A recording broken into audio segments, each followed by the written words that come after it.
प्रत्याशी सलीम खान समाजवादी पार्टी में हुए शामिल। रामपुर में अखिलेश से मुलाकात करते फोटो हुए वायरल। बता दें कि अमरोहा विधानसभा क्षेत्र से कांग्रेस पार्टी के प्रत्याशी सलीम खान आज अखिलेश यादव से मुलाकात करने रामपुर में पहुंचे, जिनके साथ फोटो में अमरोहा के समाजवादी पार्टी के प्रत्याशी एवं मौजूदा विधायक महबूब अली भी नजर आ रही। माना जा रहा है कि अखिलेश यादव के साथ आज मुलाकात करके कांग्रेस पार्टी को छोड़कर समाजवादी पार्टी का दामन थाम लिया है, जिसके बाद अमरोहा की राजनीति में भूचाल आ गया है। 14 फरवरी को अमरोहा में मतदान होना है और उसके 3 दिन पहले ही कांग्रेस पार्टी के मौजूदा प्रत्याशी सलीम खान के द्वारा अचानक पार्टी को छोड़कर समाजवादी पार्टी का दामन थामने के बाद माना जा रहा है कि अमरोहा से समाजवादी पार्टी के प्रत्याशी के जीतने का रास्ता साफ हो गया। उत्तर प्रदेश के रामपुर में सपा प्रमुख अखिलेश यादव ने कहा कि 10 फरवरी को जो मतदान हुआ है, लोग अब इंतजार नहीं कर रहे हैं 10 मार्च का। उन्होंने कहा कि पहले चरण में ही जनता ने 10 मार्च का फैसला सुना दिया है और हर चरण में जनता इसी तरह से भाजपा को हटाने का काम करेगी। अखिलेश ने आगे कहा कि भाजपा ने आजम खान के खिलाफ झूठे मामले दर्ज कर उन्हें जेल भेज दिया है और अब यूपी में लोग बदलाव के लिए तैयार हैं। उत्तर प्रदेश के कासगंज में आयोजित जनसभा में प्रधानमंत्री नरेंद्र मोदी ने कहा कि परिवारवादियों ने अपना घर व तिजोरी तो भरी, लेकिन कभी गरीब की चिंता नहीं की। गरीब का जीवन आसान बने ये लोग न पहले चाहते थे न आज चाहते हैं। ये अफवाहवादी पूरी कोशिश कर रहे थे कि कोरोना का मुफ्त टीका गरीब परिवारों को न लगे, लेकिन गरीबों की सरकार ने इन्हें सफल नहीं होने दिया। प्रधानमंत्री ने कहा कि कल उत्तर प्रदेश में पहले चरण का मतदान पूरा हुआ है। लोगों ने भारी संख्या में घरों से निकलकर उत्तर प्रदेश को सुरक्षित रखने के लिए भारी मात्रा में कमल को वोट दिया है। बहुजन समाज पार्टी ने उत्तर प्रदेश विधानसभा चुनाव के 6ठे और 7वें चरण के लिए शुक्रवार को 9 प्रत्याशियों की सूची जारी की। इस सूची में बलरामपुर, महाराजगंज, गोरखपुर, कुशीनगर, देवरिया और बलिया के प्रत्याशियों का नाम शामिल है। जारी सूची के अनुसार पत्नी की हत्या के आरोपी अमन मणि त्रिपाठी को महाराजगंज की नौतनवा विधानसभा सीट से टिकट दिया गया है। उत्तर प्रदेश की बरेली में AIMIM प्रमुख असउद्दीन ओवैसी ने कहा कि प्रधानमंत्री नरेंद्र मोदी ने कहा कि 3 तलाक भारत में मुस्लिम महिलाओं की बेहतरी के लिए है, लेकिन उनके लिए PM की चिंता फर्जी है। ओवैसी ने कहा कि उन्हें कर्नाटक में बीजेपी सरकार से कहना चाहिए कि वे महिलाओं को पढ़ाई पर ध्यान केंद्रित करने की अनुमति दें, भले ही वे हिजाब या नकाब पहनती हों। प्रधानमंत्री नरेंद्र मोदी की परिवारवाद की टिप्पणी पर प्रतिक्रिया देते हुए सपा प्रमुख अखिलेश यादव ने कहा कि हमें गर्व है कि हम परिवार वाले हैं।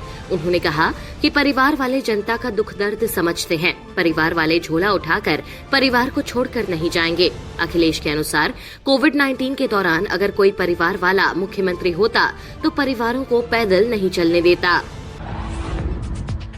उत्तर प्रदेश की 70 विधानसभाओं में वर्चुअल रैली को संबोधित करते हुए कांग्रेस महासचिव प्रियंका गांधी वाड्रा ने कहा कि उत्तर प्रदेश में आज मुख्य समस्याएं बेरोजगारी, महंगाई, महिलाओं की सुरक्षा और किसानों की समस्याएं हैं। उन्होंने कहा कि जब नेता आपसे बात करने आते हैं तो इन मुद्दों पर बात क्यों नहीं होती। आज उत्तर प्रदेश में किसानों को खाद नहीं मिल रही है, उन्हें फसल पर दाम नहीं मिल रहा है। उन्होंने आगे कहा कि ये बातें क्यों नहीं होती कि हम आपकी समस्याओं को सुलझाने के लिए क्या कर रहे हैं। एक RTI के जवाब में पता चला है कि दिल्ली में 10 जनपथ रोड स्थित कांग्रेस की अंतरिम अध्यक्षा सोनिया गांधी के सरकारी आवास का 4,610 रुपए किराया बकाया है। RTI के मुताबिक पिछला किराया सितंबर 2020 में चुकाया गया था। वहीं 26 अकबर रोड स्थित कांग्रेस सेवा दल कार्यालय का दिसंबर 2012 से अब तक 12,69,902 रुपया बाकी है, जबकि C2/109 चाणक्यपुरी स्थित एक आवास का अगस्त 2013 से अब तक 5,07,911 रुपया किराया बाकी है। बेगूसराय सांसद गिरिराज सिंह ने कहा, देश तोड़ने का हो रहा है प्रयास, अब समान नागरिक संहिता जरूरी। हिजाब विवाद के बीच केंद्रीय मंत्री व बेगूसराय सांसद गिरिराज सिंह ने ट्वीट कर कहा है कि प्रांत और धर्म के नाम पर देश को तोड़ने का प्रयास प्रतिदिन किया जा रहा है। गिरिराज सिंह के अनुसार हालात ऐसे बनाए जा रहे हैं कि समान नागरिक संहिता समय की मांग बन गई है। अब कुछ खास वर्ग के लोगों ने कानून तय करना शुरू कर दिया है। बीजेपी नेता व रेसलर बबीता फोगाट ने कर्नाटक में छात्राओं द्वारा हिजाब पहनने पर विवाद के बीच कहा है, स्कूल में हिजाब नहीं चलेगा। उन्होंने कहा, ये हिंदुस्तान है, तालिबान नहीं। स्कूल में स्कूल यूनिफॉर्म चलेगी, हिजाब नहीं। बबीता फोगाट ने आगे कहा कि स्कूल में पढ़ने जाते हैं, धर्म का प्रचार करने नहीं।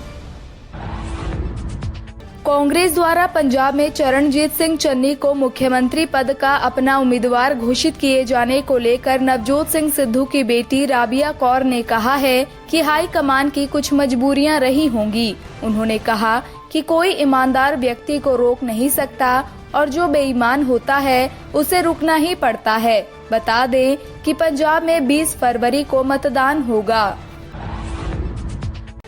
गुरुग्राम में सेक्टर 109 स्थित चिंटल पैराडाइज हाउसिंग कॉम्प्लेक्स में गुरुवार शाम को एक अपार्टमेंट की छत का एक हिस्सा गिर गया और कई लोगों के मलबे में दबे होने की आशंका है।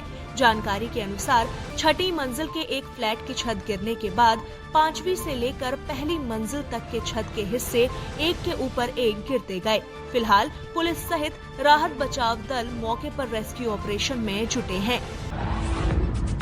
कर्नाटक में हिजाब विवाद को लेकर प्रदर्शन में शामिल 6 मुस्लिम छात्राओं के माता-पिता ने पुलिस में शिकायत दर्ज की है।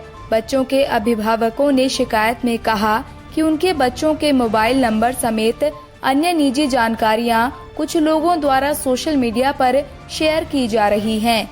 अभिभावकों ने आरोपियों के खिलाफ कार्रवाई की मांग की है।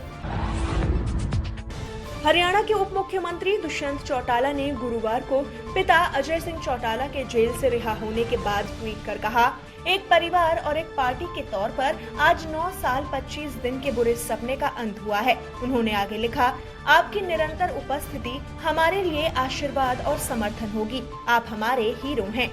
दुष्यंत चौटाला ने लिखा, आपको घर वापस पाकर खुशी हुई। बता दें कि अजय चौटाला जेबीटी भर्ती घोटाले में 10 साल की सजा पूरी होने के बाद तिहाड़ जेल से रिहा हुए हैं। मध्य प्रदेश के मुख्यमंत्री शिवराज सिंह चौहान ने उत्तराखंड में अल्मोड़ा के द्वाराहाट में विधानसभा चुनाव से पहले एक चुनावी रैली में कहा कि कांग्रेस केकड़ों की पार्टी बन गई है। उन्होंने कहा कि कांग्रेस के नेता केकड़ों की तरह एक दूसरे की टांग खींचकर उन्हें गड्ढे में डाल रहे हैं। शिवराज सिंह के मुताबिक कांग्रेस कभी भी उत्तराखंड का विकास नहीं कर सकती है।